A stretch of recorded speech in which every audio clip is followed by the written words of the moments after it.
Hey folks, welcome back to Woodrow Wilson and the Progressives Week.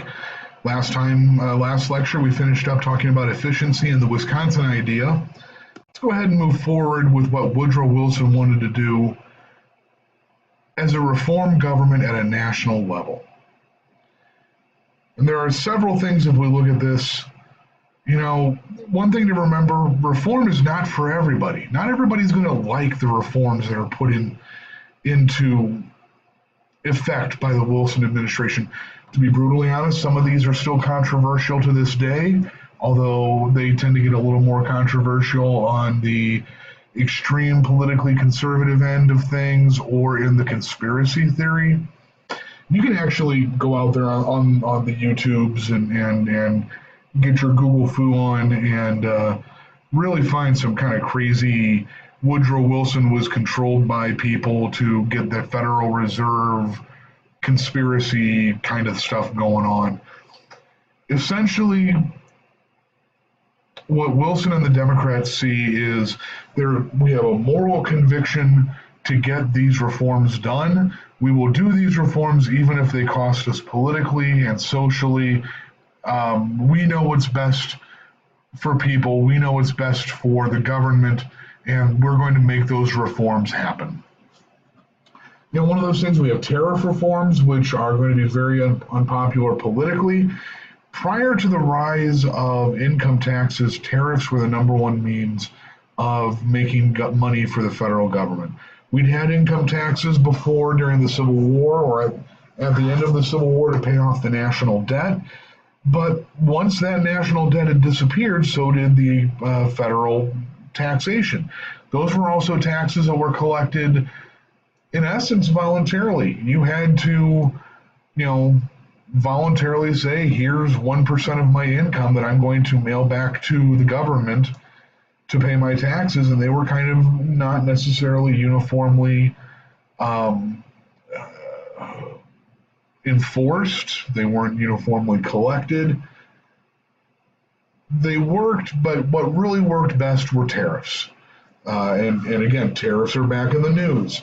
We put a tariff on a product from another country, and what we do with those tariffs is we say, okay, we want to promote wagons being built in the United States. So we're going to put a tariff on every other wagon that comes into the United States. Well, the person who pays that tariff, yes, we initially charge it to the people importing it, but honestly, the tariff is passed right along to the consumer.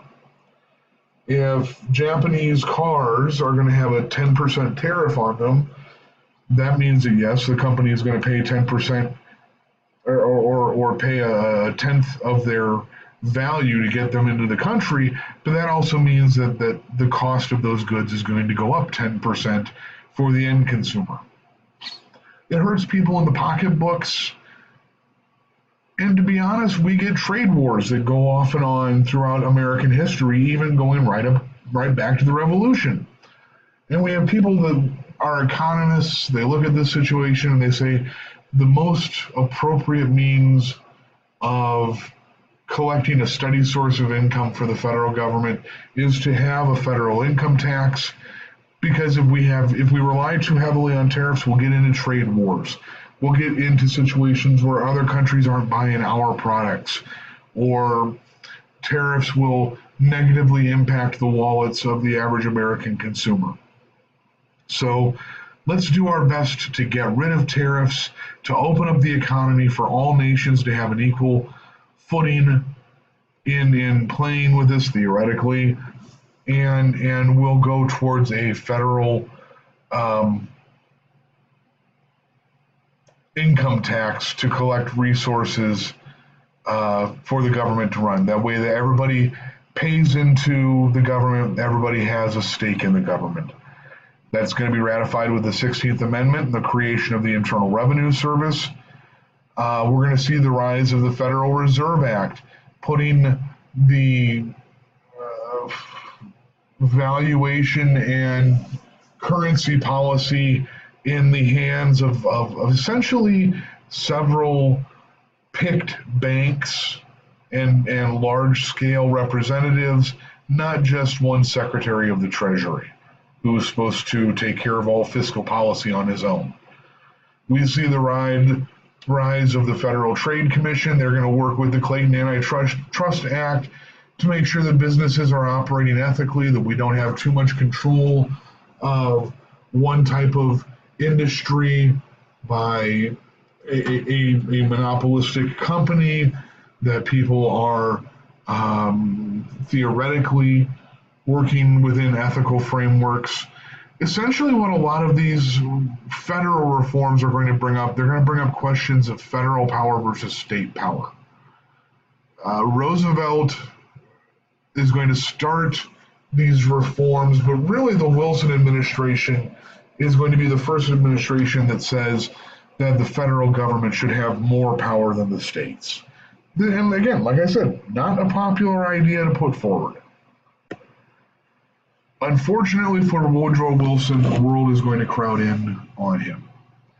What we're going to see for the first time is people pushing against North American borders and North American, United States sovereignty, really since the War of 1812. By and large, until the 1890s, let's say, the United States had been an isolationist country. What isolationism means is that we're not going to get involved in other people's wars. Even if you go back as far as Washington's farewell address, we see this message of don't get involved in entangling alliances with other nations. The United States is protected by two large oceans on our eastern and western border, the Atlantic and the Pacific. And you say, Dr. Welch, duh. I mean, seriously, we can look on a globe, but who cares about that? Before the age of the jet plane, that meant it was 2 weeks for somebody to cross the Atlantic, maybe 10 days as things sped up. That's an incredibly long time. That's a great moat around the United States. It can take a month or more for a fleet to cross the Pacific. We are protected internationally by oceans. We can sit back and say, let Europe do its own deeds. Let Napoleon conquer Europe. Let the British fight back Napoleon. Let wars go on overseas. We're protected. We don't have to get involved. And honestly, with the exception of trying to invade Canada twice during the War of 1812 and the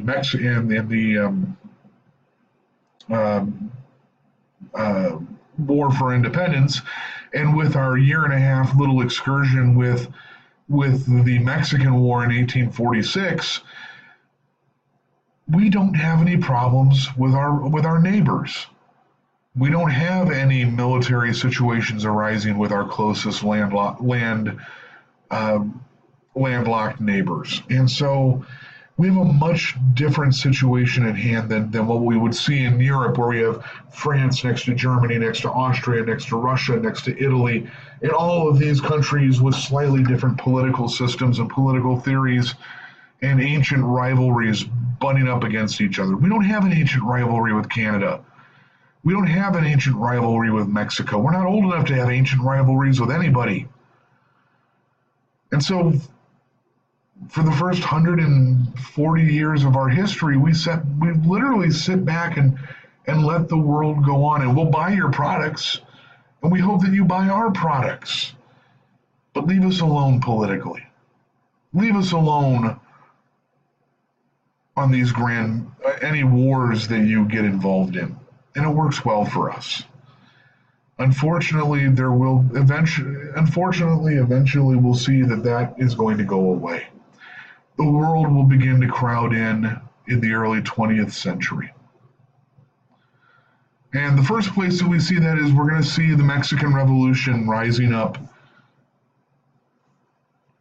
after 1910. And to be honest, France had destabilized the Mexican government in the 1860s, in the American Civil War era, and it's never fully going to recover. There will be a series of shifts in government in Mexico.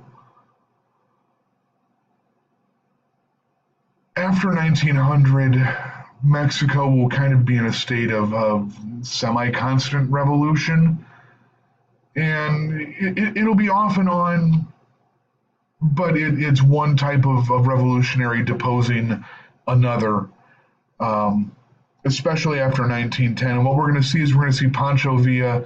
He's going to be the most famous revolutionary in Mexico at this time period. In essence, you've got almost three sets of revolutionaries going at each other in an incredibly unstable political climate. Well, you say, okay, hey, we got Pancho Villa. I've heard of that guy. That guy looks vaguely familiar. I may have seen his picture in a restaurant serving Mexican food, and believe me, I have. I've seen 2 or 3 different Mexican restaurants, even national chains, that put Pancho Villa's picture up as a decor. We recognize him. Why? Well, really, he's a bandit king. He doesn't have a deep political philosophy behind him. He is an outlaw. He's a very popular outlaw. He's going to be seen as a populist hero in Mexico, leading a war against a corrupt, non-representative government. That's all well and good. Why do we worry about him in a history lecture for American history? Pancho Villa is going to invade America, honestly. It's not like he's not at the lead. He's not at the head of a large-scale Mexican army invading the Southwest, but there will be 2 or 3 times where Pancho Villa will lead his revolutionary forces into New Mexico and Texas in a style of a raid. It's not like he's going hundreds of miles into the territory. He's crossing the border looking for supplies and getting caught up in gunfights. People are going to see this as Mexican bandits attacking sovereign American citizens, and Wilson will be forced to deploy the United States Army after Americans lose their lives to Pancho Villa, and especially once state forces aren't necessarily able to capture or keep Pancho Villa from coming into the United States to steal goods and money and to raise chaos. There will be the Mexican campaign in 1916. In some ways, it'll be seen as a precursor to the First World War, which it is. It kind of blows the dust off the United States Army, which really hasn't been used in 20 years. But the punitive campaign will be an attempt led by General Blackjack Pershing to try and run down Pancho Villa and capture him for the murder of several American citizens and for his raids into American territory. Nothing's going to happen. They'll never catch Pancho Villa. They'll never really honestly catch a good look at Pancho Villa. There will be some minor fights, but what we see happen with the punitive campaign is an American invasion of Mexico as a means to maintain the sovereignty of its borders. And we're also going to see this invasion of Mexico. It's going to provide the United States Army with the means to learn how to mobilize the National Guard. Many Midwestern units will be mobilized for the first time. They'll be nationalized for the punitive campaign and the invasion of Mexico. They'll learn how to drive motor trucks for the first time. The punitive campaign will be one of the first major efforts before the First World War where the United States Army will use motorized trucks to transport goods rather than horse-drawn wagons. It'll also be the first major intervention in Latin America since the end of the Spanish-American War in 1899. It will not be the last. What we'll see when we talk about the 1920s is a rise in the use of the American military to maintain the property and assets of American business interests in Latin America after the First World War. But this is the first example of the world crowding in. Notice I said 1916. You say to yourself, well, gee, Dr. Welch, if I remember looking at Facebook and the internet correctly, we're right smack dab in the centennial celebration of the First World War. And I'll say, you're right. But we weren't involved in 1914 or 15 or 16. The World War was still on the other side of the ocean. There will be Americans who want to get involved with the world crowding in, with the war in Europe, but it's not going to be official American policy. What we're going to see with that war in Europe is basically a shaky neutrality. In essence, we're actually going to start out selling to both sides. The Germans have money, the British have money. We don't care who wins. We're just going to sell goods at first to both sides in order to let them kill each other. What's going to change that is that the Germans will declare unrestricted submarine warfare on anybody supplying British goods or goods to the British Army. This will happen in 1915. What that means is any ship that doesn't have a German flag attached to it is open for being attacked by a German submarine. You could have a neutral flag on it. You could be a passenger liner and visibly be a passenger liner. And if you're flagged with a flag of Britain and one of her allies, you're open for being attacked. It's a situation we're not really used to understanding or dealing with in today's day and age of electronic warfare. But in essence, what this meant is that the German submarine ruled the Atlantic from 1915 through 1917.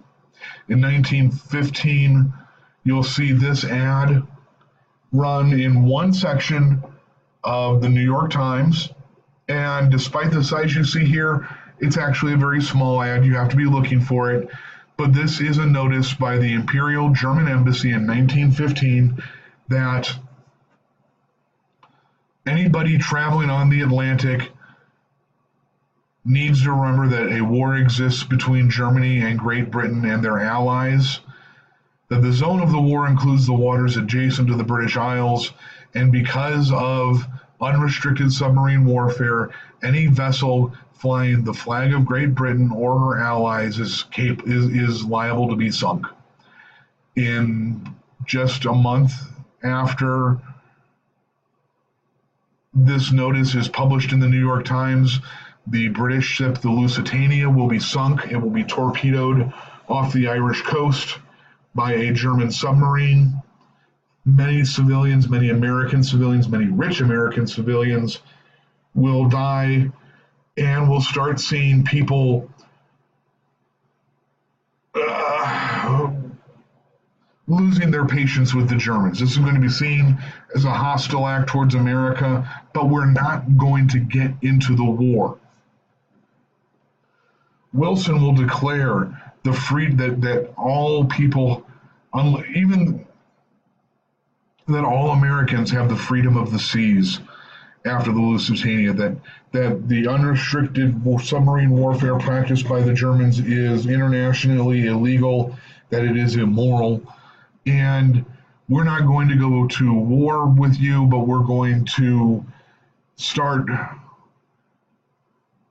a program of not selling you goods. We're going to start helping to financially blockade your country. We're going to give our assistance to the English now because of your actions. Now, let's actually keep in mind that we have found out that the Lusitania was actually carrying munitions of war and supplies for the British Army, even though it was a passenger liner. The U.S. had chosen to put American and other civilian lives in danger by putting military goods on a passenger liner, but we didn't know that back in 1916. All we knew is that the Germans had torpedoed a luxury liner and that propaganda was making the Germans out to be a horrible, horrible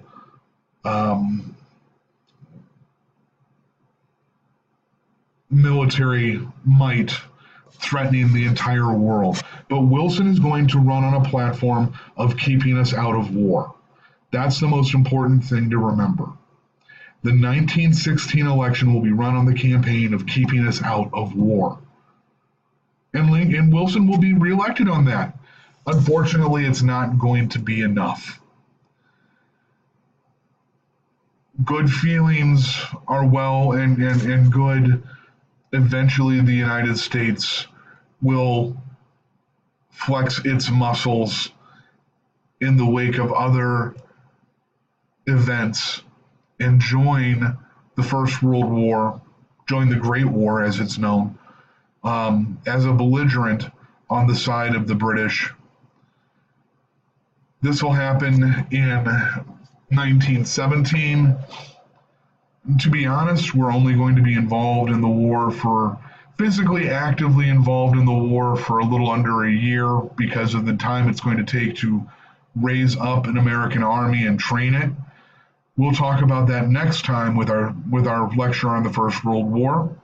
If you have any questions, please let me know, and I will get the assignment sheet up for the Margaret Sanger reading up very shortly. Thank you very much for your time. I hope you guys have a great day.